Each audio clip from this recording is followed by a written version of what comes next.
Impeachment ni VP Sara, tuloy. August 4. Sige, pag-usapan natin. Sir, ano ba ang ipinunto ni Senador Villanueva kaya sinabi nito na maaari pa ring tumuloy ang impeachment trial kahit may decision na ang Supreme Court? June, sui generis ang impeachment court. Ibig sabihin, unique, natatangi at may sarili itong uri o description.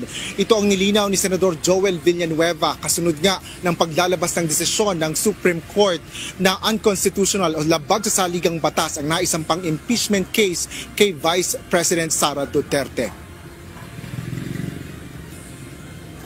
Paliwanag ni Senador Villanueva, nangyari na ito dati sa impeachment case ni former Chief Justice Renato Corona, kung saan pinagbotohan anya ng mga senator judge kung susundin nila ang desisyon ng Korte Suprema kaugnay ng impeachment trial sa dating Chief Justice. Giit ni Villanueva, nasa impeachment court pa rin ang desisyon.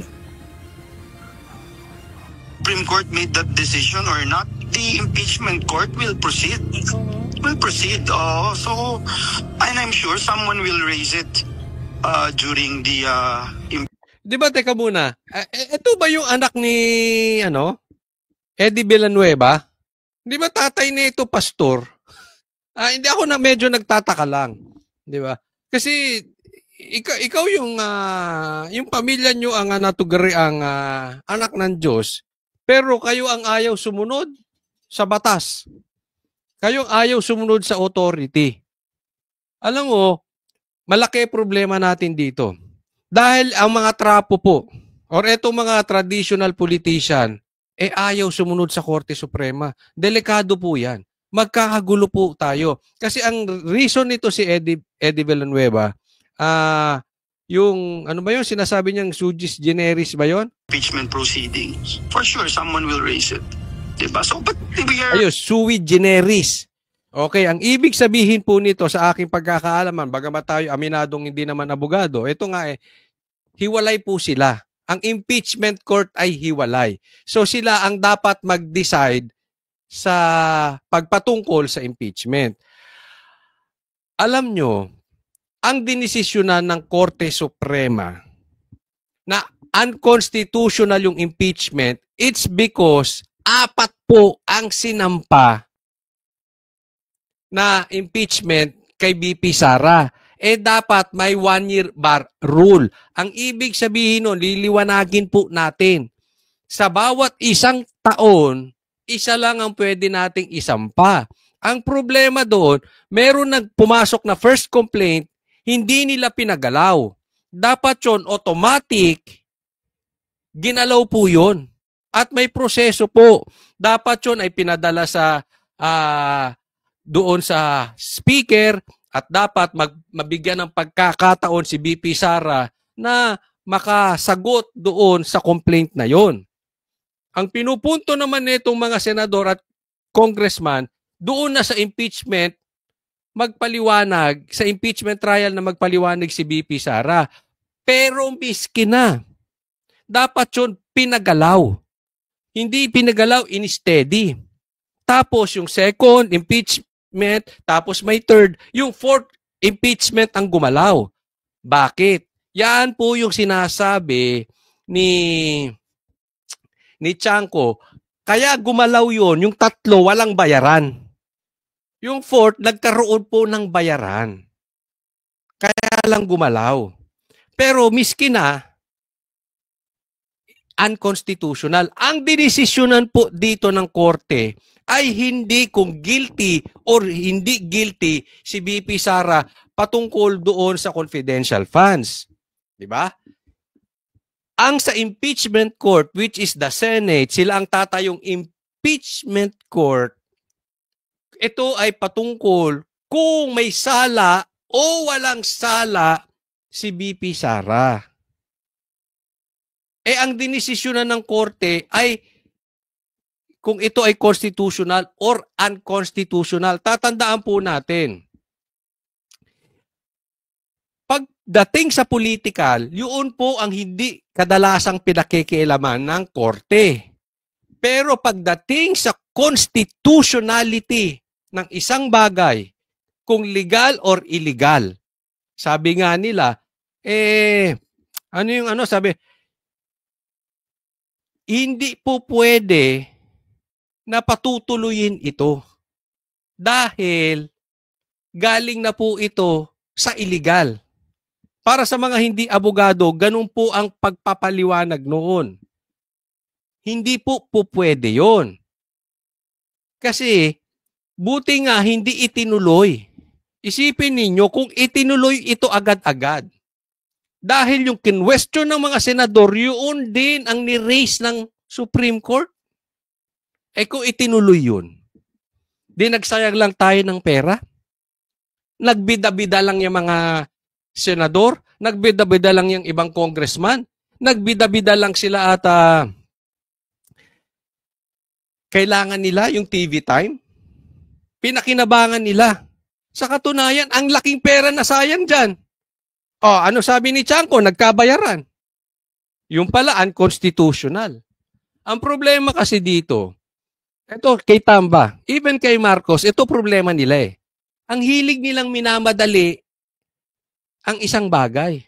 Ang hilig nilang ipilit yung hindi pwede. Huwag nyo kasing ipilit yung hindi pwede kasi baka dumugo. Dapat yan dinadahan-dahan. May proseso po tayong sinusunod. At kung hindi ukol, hindi bubukol. Etong magpinsan na ito, napakahilig sa ganyan. Yan si Martin, anyan, tsaka si Bongbong. Diba? Kitang-kita naman, pinilit. Kaya nga sinasabi nito si Joel Villanueva, ikaw pa naman yung nataguri ang anak ka ng pastor.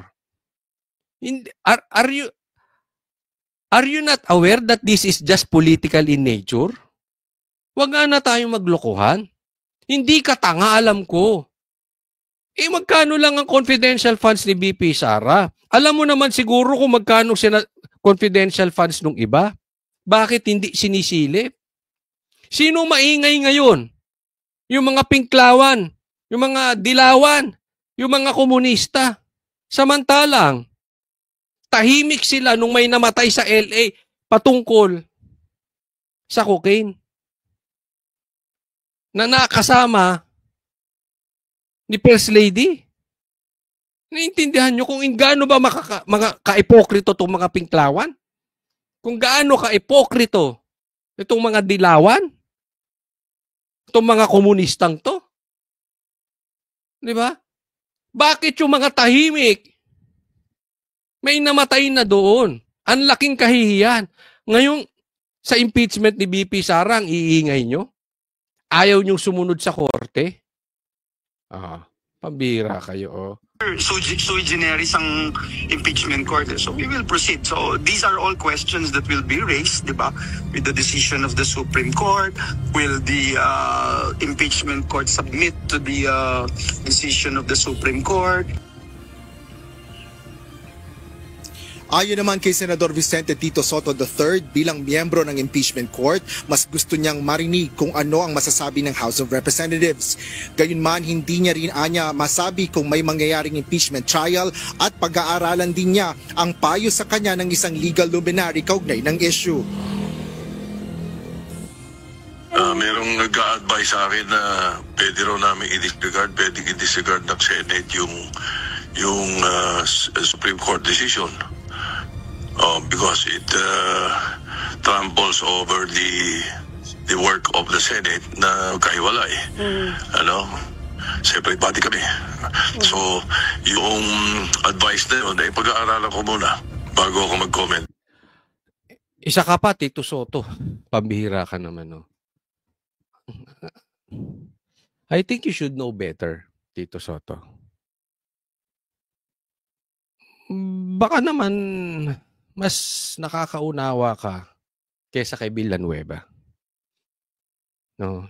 The likes of Villanueva, hindi ko na maano yan. But ikaw, pambihira, kailangan po ba ng pag-aralan yan? Korte na nga nagsabi niyan. Alam nyo, ang sabi nga dito, the final arbiter is the Supreme Court. Kaya nga meron tayong tinatawag na separation of branches. Meron din tayong check and balance. exactly, that is the part of the Supreme Court. Dahil kung hahayaan natin, sige, ginusto ng Kamara. Ayaw nga nilang sumunod, di ba? Tinatanong sila ng Supreme Court. Ayaw nilang sumagot dahil independent daw sila. Kayo namang Senado, independent kayo na hiwalayan kayo, iba hiwalayang impeachment court. As you call yourselves, impeachment court. Kaya lang, paano na magkakaroon ng check and balance? Doon nga papasok ang korte. Kasi paano kung may abuse of power na doon sa House? Which happened. Don't tell us na hindi nyo alam yung sinasabi ni Chanco. You're not aware? You don't believe that? Oh. Hindi lang yun. Wag na natin pag-usapan yung patungkol kay Chanco. Yung ano na lang. Yung 4 na complaint. Yung tatawid nga from the 19th Congress to the 20th Congress, questionable pa nga yun eh. Pero hindi na nga halos umabot doon eh. Dahil yung 1-year bar rule pa lang nalabag na. Diba? Doon papasok yung check and balance. Dapat mayroong tagasita. Hoy, teka muna, tama pa ba yung ginagawa nyo o abusado na kayo, Congress? Isipin ninyo, kung walang Korte Suprema, lahat ng gagawin ng Congress para sa kanila tama.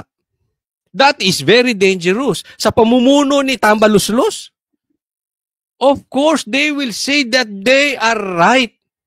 And 200 of them will say, 200 plus of them will say they are right. Why?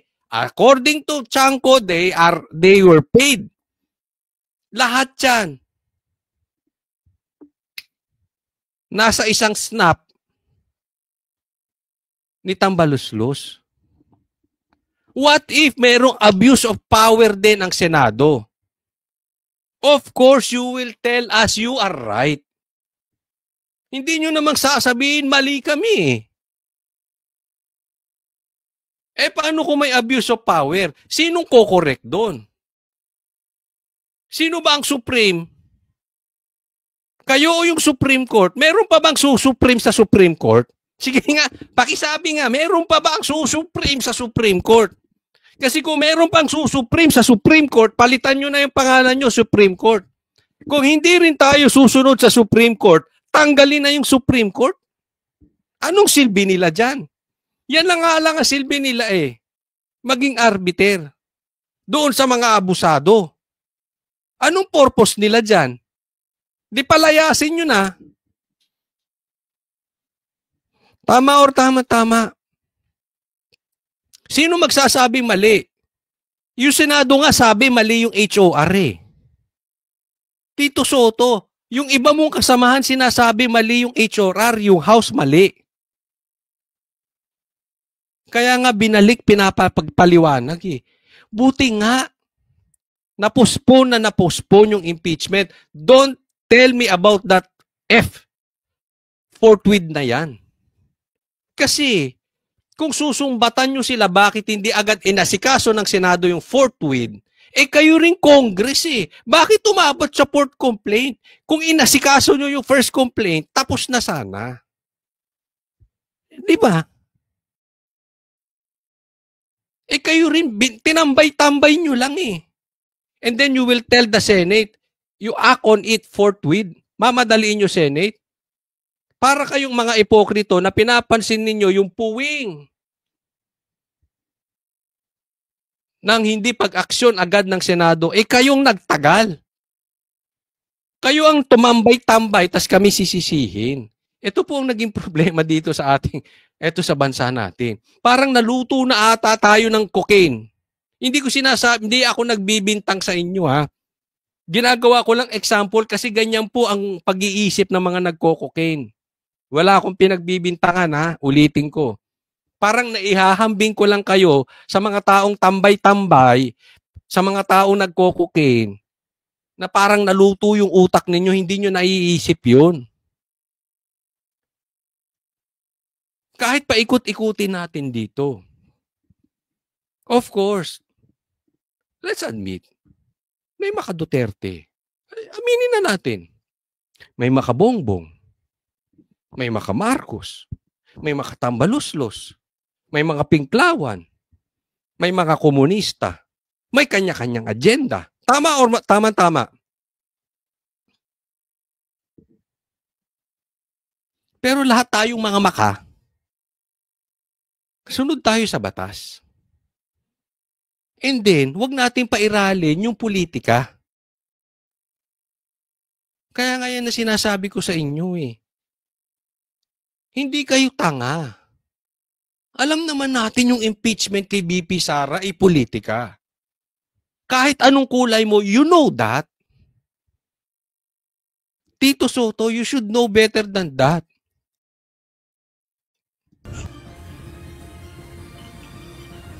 Nanindigan naman si Senador Bam Aquino na dapat ipagpatuloy ang impeachment trial alinsunod sa mandato ng konstitusyon. Isa pa to. Isa pa ito. Nanawagan rin ito sa mga kapwa-senador na agad na magsagawa ng caucus o pagpupulong para talakayin ang desisyong binabaliwalaan niya ang kanilang tungkulin sa saligang batas. Alam mo, ito problema natin. Kung ang mga senador natin ay walang respeto sa Supreme Court, magkakaroon talaga tayo ng constitutional crisis. Malaki po ang magiging problema natin. Kung ang mga liderato natin, diretsahan na. Kaya lubog ang Pilipinas because of corruption. Pangalawa, drug addiction. Sasamahan pa natin na ang mga politiko ayaw sumunod sa korte. Sige, ipilit nyo yan. Dahil kayo nasa power eh. May magagawa ba tayo? Pero susundin? You expect the ordinary citizens to follow the law? Kayong mismong mga politiko hindi sumusunod? Bakit ang dami nyo sinasabi ngayon? Nung kinidnap si PRRD, alam nyong lahat. Hindi dumaan sa due process. Bam, nagsalita ka ba? Tahimik kayo, di ba?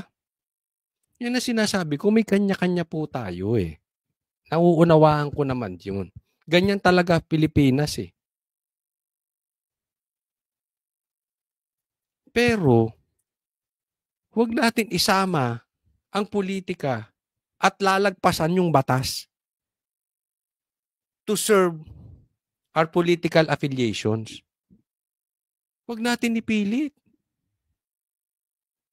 Di ba? Kasi kung legal yan, uukol yan eh. Kung ukol yan, bubukol yan. Tungkulin sa saligang batas. Naniniwala ako na dapat matuloy yung impeachment trial. Yung mandato, tungkulin at kapangyarihan na nakasaad sa saligang batas ay nasa Senado.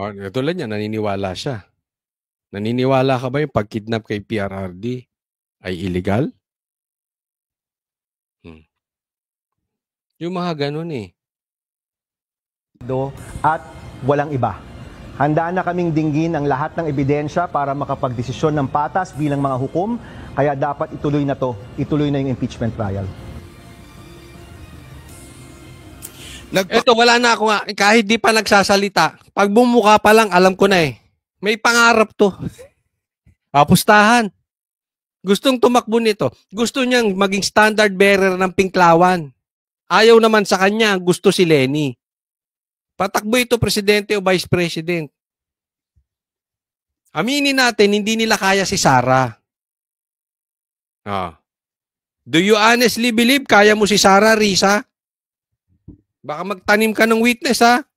Hayag naman ang pagkadismaya si Senador Risa Ontiveros sa biglaang pagpigil ng Korte Suprema sa pagdaraos ng impeachment trial laban sa Vice Presidente. Ngunit malinaw din naman anya na sinasabi ng Supreme Court na hindi nila pinapawalang sala si VP Duterte at maaaring ma-file ang impeachment complaint sa susunod na taon. Ngunit ipinagtataka nito kung paano nalabag ang one-year ban rule. Ngayong isa lang naman anya ang kaso na iniakyat sa Senado ayon na rin sa desisyon mismo ng Korte Suprema sa Gutierrez versus House of Representatives. Welcome naman kay Senador Jinggoy Estrada ang desisyon. Mahina talaga utak nito si Risa. Sa bagay, dinidictate lang naman, hindi nga makapagsalita ito ng walang binabasa. Isa nga ang inakyat sa Senado. Ang punto niya, bakit isa lang naman daw ang inakyat? So, hindi nalabag yung one-year bar rule. Hindi nga ganon. Kasi dapat, pag merong impeachment complaint, inaaksyonan agad ng House. Ibig sabihin, obligado yung House. Lilinawin ko na, hindi mo maintindihan eh. Obligado yung House na pagka merong reklamo patungkol sa impeachment, dapat yun yung proseso pinaandar. I-discuss na yun, ipapasa na sa speaker, etc., kung ano yung proseso. Hindi nga gumalaw. Tapos pumasok yung second, hindi rin gumalaw. Pumasok yung third, hindi gumalaw. Tapos pumasok yung fourth, gumalaw si House. Si speaker. Nagkabayaran, sabi ni Chanko. Kaya gumalaw. Alin doon ang hindi malinaw? Risa. Hindi ko naman maintindihan dito. Hindi naman sinasabi kasi ng Supreme Court na walang sala si BP Sara. Remember this is technical. Hindi naman pinapawalang sala si BP Sara eh. Titigas ng ulo nitong mga to. Hindi ko maintindihan ba? Wala ba kayong staff na abogado? Hindi nyo maintindihan? Pambihira naman Hindi naman pinawalang sala eh. Pwede pa namang ituloy ulit sa February 2026. Ngayon, alam nyo na yung tamang proseso. One-year bar rule. Ibig sabihin, bawal lang sa isang taon ang magkasunod, ang lalagpas sa isang reklamo. Simple English lang naman yung pambihira. Paano kayo naging senador? Di nyo maintindihan. Next year, February 2026, pag-applyin nyo ulit si Tamba. Kung may pera pa. Kasi itong mga kinakatakot nitong mga ito. Itong mga reklamo. Kasi kung talagang guilty si BP Sara, kung talagang magnanakaw si BP Sara, kung meron talaga siyang ginawang grave threat doon sa magpinsan at sa mag-asawang Marcos, hindi sa kanila problema yung ma-postpone sa 2026 kasi pwede pa naman sila magsampa ng impeachment eh. Ang pinoproblema nito, una, as we get closer sa 2028, they know yung mga safety ng mga congressman, they will choose not to side with Tambaluslos. Kasi nakita na nila ang hagupit ng Duterte. Nakita na nila ang hagupit ng Duterte supporters. If they will continue supporting Tambaluslos, they will lose the 2028 election. Maraming tatakbo ulit sa 2028. 3 taon lang po ang Congress. So takbo sila ng takbo. Especially doon sa may gustong tumakbo ng national position, which is Senate or magba-Vice President o magpe-President. We don't know. Pero habang dumidikit yan, 2000 ay malapit na sa 2028. Kaya nga, even may prediction. Tandaan nyo tong prediction ko. 2027, the latest. Magkakaroon ng massive transfer from the Pinklawan, from the Pulahan, sa mga supporter especially ni Bongbong Marcos. magkakaroon ng mass transfer to Duterte camp. Tandaan nyo to, yung mga politicians, and the latest, yung pinakahuli, 2027, including the vloggers, they will transfer. Yan po yun. Takot na sila. Habang lumalapit, pahina sila ng pahina. So they want to do it now.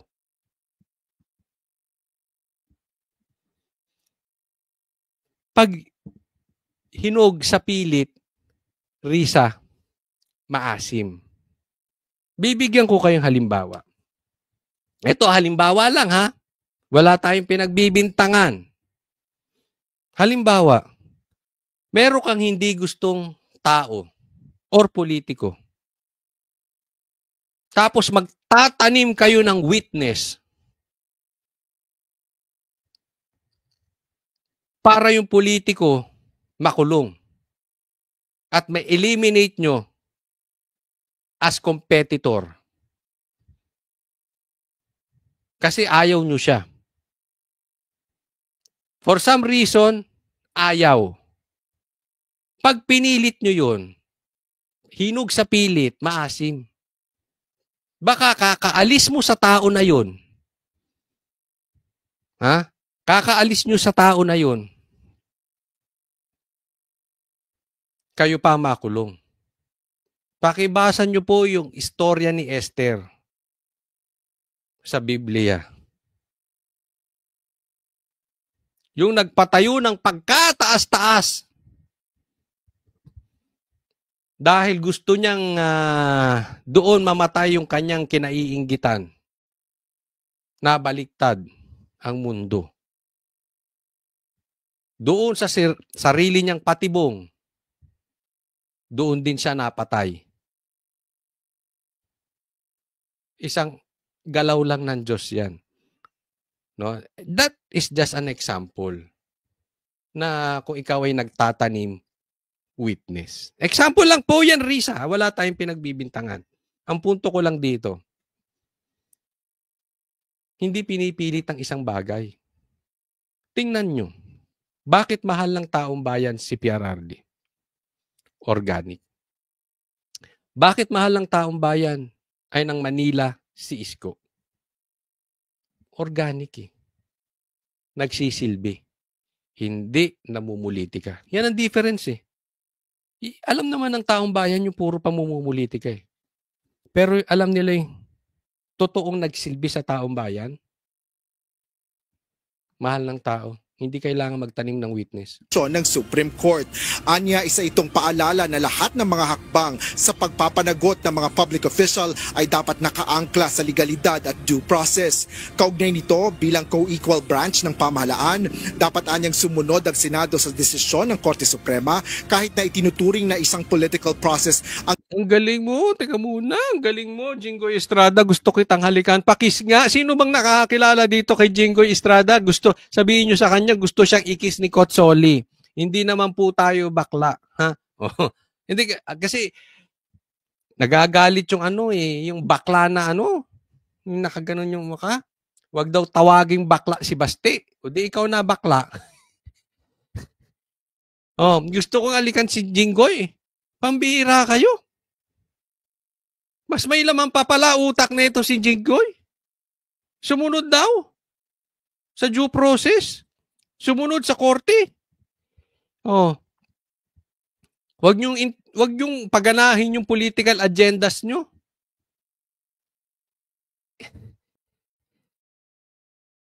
Kuha agad ni Jinggoy. Konting salita. Kuha niya agad. Anong nangyari sa inyo, Villanueva? Tito Soto, Laila de Lima, Bam Aquino. Nadaig kayo ni Jinggoy. Hindi naman niya sinasabing hindi guilty si BP Sara. Ang punto naman dito ay unconstitutional ba yung pagkasampa ng impeachment? Same thing din, hindi ko rin naman sinasabi, bagamat ako'y naniniwala, hindi guilty si PRRD. Ako naniniwala, hindi guilty si PRRD. Pero, ang kini-question dito ng marami, bakit sa dahig dinala? which is illegal. Dahil sinuko natin yung soberanya natin. Hindi dumaan sa due process. Yung pagkakahuli sa kanya, hindi dumaan sa Korte ng Pilipinas. Basta siya minadali, tinangay. Dapat yung pagkahuli ni Torre, dumaan sa due process, dumaan muna sa mga judges, dumaan muna sa korte, bago binitbit sa dahig. Sa katunayan, hindi nga dapat sa dahig eh. Dito siya dapat managot sa Pilipinas. Kung may ginawang kasalanan si Tatay Digong, dito siya managot sa Pilipinas, dito siya hahatulan, dito siya ikukulong. Yun lang. Hindi tayo namumulitika rito. Ipinagtatanggol lang natin yung nasa batas. Parehas to hindi nasunod eh. Hindi nasunod sa batas yung pagkakakidnap kay Tatay Digong. The same thing na yung impeachment ay hindi nasunod. Paano nyo na-miss yung area na yan na nakita ni Jinggoy? Ganyan na kayo kabobo. Naisahan kayo ni Jinggoy. Pambihira naman talagang buhay ito. Senado sa desisyon ng Korte Suprema kahit na itinuturing na isang political process ang impeachment proceeding. Si Bampay, lalo maiisi gagawin niya si Bam. Ayon naman kay Senador Francis Kiko Pangilinan, bagaman hindi pa nito nababasa ang desisyon, mukhang isinasantabi ng SC ang legal principle ng presumption of regularity. Ano sabihin mabitino niyan? Humigop ng sabaw yan. Walang nahigop. Plastic nga yan eh. Kung may pinaka-plastic sa buong Pilipinas, silang dalawa ni Mar Rojas. Ipokrito yung mga yan. So, ano sasabihin niyang matino? Ng mga aksyon ng co-equal branch. Bagaman kailangang igalang ang Korte Suprema, napapaisip niya siya kung ganito rin ang magiging pasya ng SC kung sinunod ng Senado ang saligang batas kaugnay ng pagsasagawa ng trial forthwith noong Pebrero. Yan, itong punto niya. Kung tinuloy agad, forthwith, ibig sabihin agad-agad, tinuloy agad yung impeachment ni Bibi Sara noong Pebrero, ganito kaya ang magiging desisyon ng Supreme Court. So sa tingin niya, hindi ito ang desisyon ng Supreme Court kung natuloy yon. Hindi ganun dapat ang tanong. Because if you ask the wrong question, you will get the wrong answer. Ang question dyan, if it's unconstitutional, kung sinimulan nung February, sayang ang pera. Dapat nagamit pa sa mas magandang bagay. Ang tanong, ilang oras ang nasayang? Ilang senador at congressman ang nag-grandstanding lang? Ano kaya ang mangyayari? Unconstitutional nga. We will have a real problem. Immediate, imminent danger sa bansang Pilipinas dahil sinimulan nyo yung impeachment, yung pala unconstitutional. Both camps will disagree. Alam naman natin yan. Huwag na nating i-deny. Nasimulan na, magdi-disagree yung pula. Pag sinabi ng impeachment court ay ng Supreme Court na illegal ito, unconstitutional, magagalit din naman yung DDS. Di ba? Mas malalim ang problema nun. Why? It already started. Magkakagulo. So you are asking the wrong question, Kiko. Ano kaya ang nangyari kung nasimulan yun? Ano kaya nangyari sa bansang Pilipinas? Bakit tayo nagsisimula ng isang paglilitis na illegal? Para naman kay Senador Amy Marcos, dapat igalang at respetuhin ang desisyon ng Korte Suprema. Nanawagan rin ito sa mga kasamahang senador na magtrabaho at atupagin ang kapakanan ng mamamayan. Naglabas rin ng pahayag si Senador Ronald Bato de la Rosa sa pamamagitan ng isang social media post. Anya, noong magmosyon ito na i-dismiss ang impeachment complaint kay VP Sara, guided o may patnubay ng Holy Spirit siya, katulad lang ng paglalabas ng pasya ng SC na unconstitutional ito. Bagaman nalulungkot si dating Senador Franklin Drilon, sinabi nito na hindi na dapat isagawa ang impeachment trial.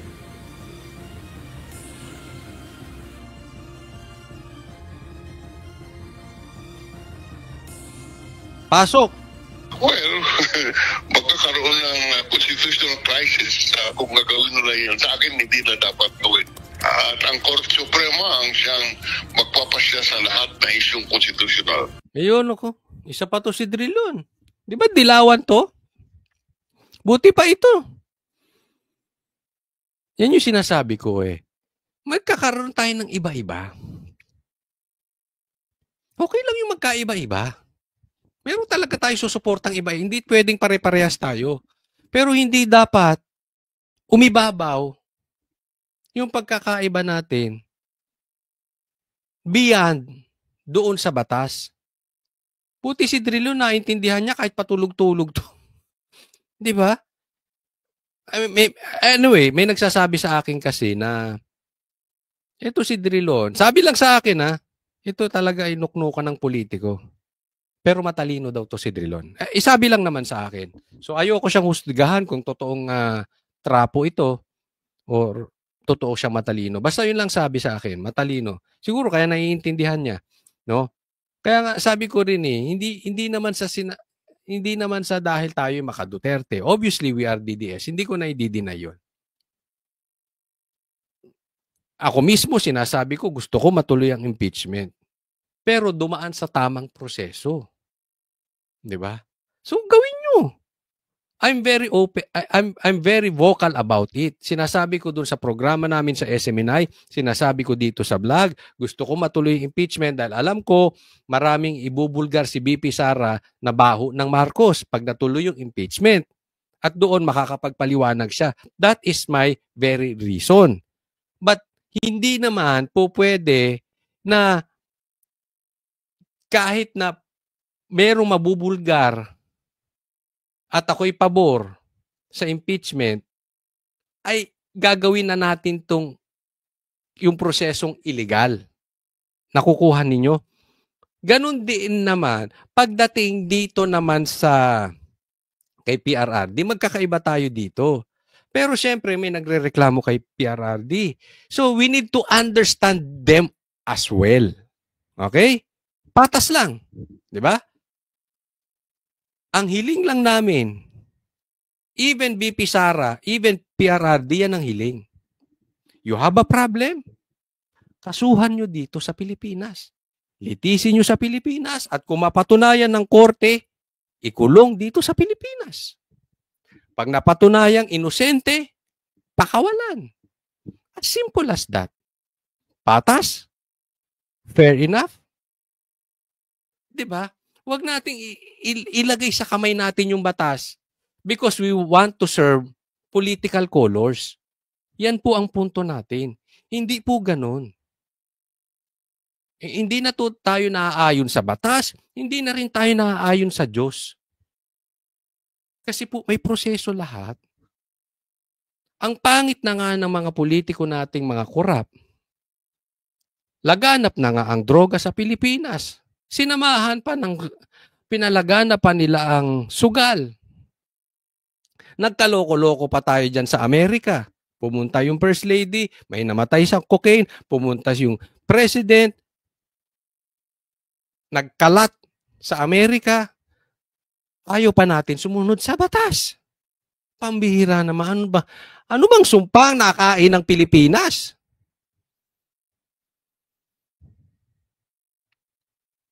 Nagsimula lahat yan sa EDSA eh. Ay nako, Pilipinas ko. Naglabas rin ng pahayag ang impeachment court kaugnay nito.